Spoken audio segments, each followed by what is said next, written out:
For business succession, timing is everything.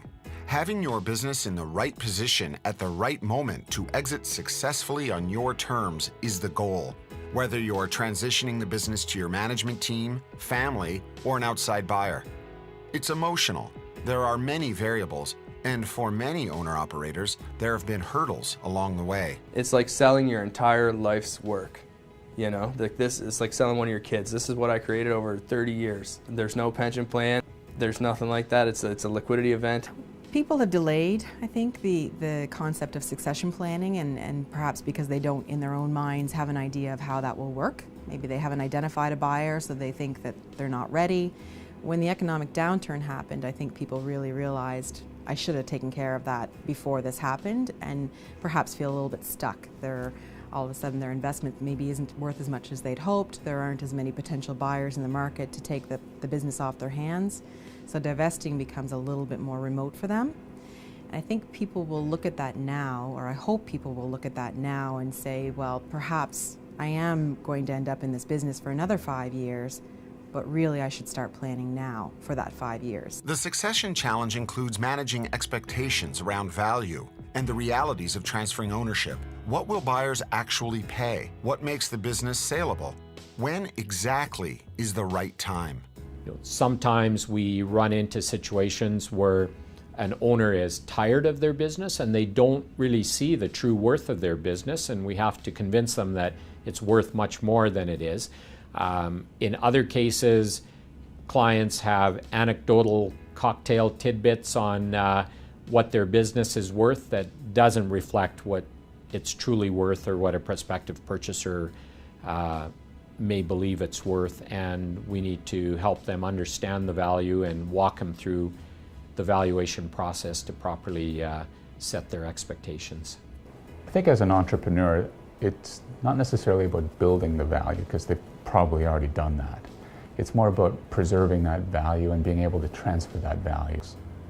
When all of the knowledge is resident in the founder of the business, that leaves when he or she sells the business.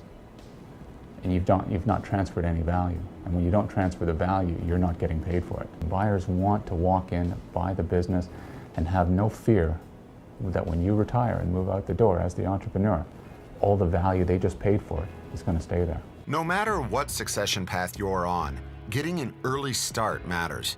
It takes time to position your business as an asset worth buying. That makes getting sound advice on what you can improve and change to make it more attractive important. Ultimately, it could mean putting more money in your pocket. I think it often does make sense to have a CBV in early.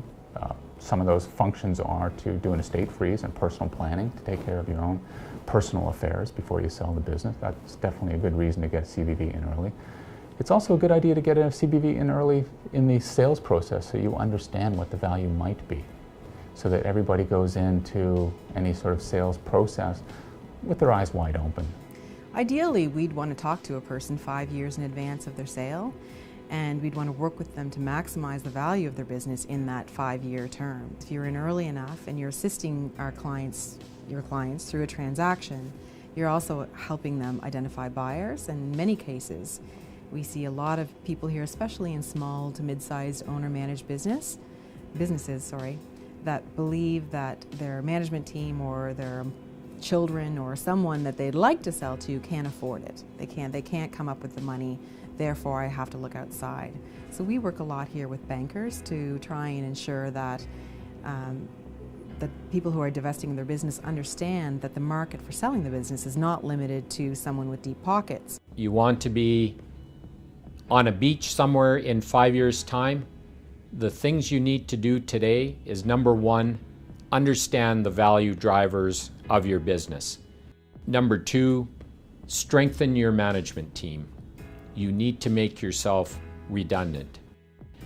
Number three, think about who the buyer of your business will ultimately be. Will it be a strategic party or a private equity group? And what will they want to see when it's time to sell your business and get your business looking the way it should look for that purchaser to find it attractive? And number four, surround yourself with good advisors, including a solid CBV transaction advisor to help you through the journey. Chartered Business Valuators. Be certain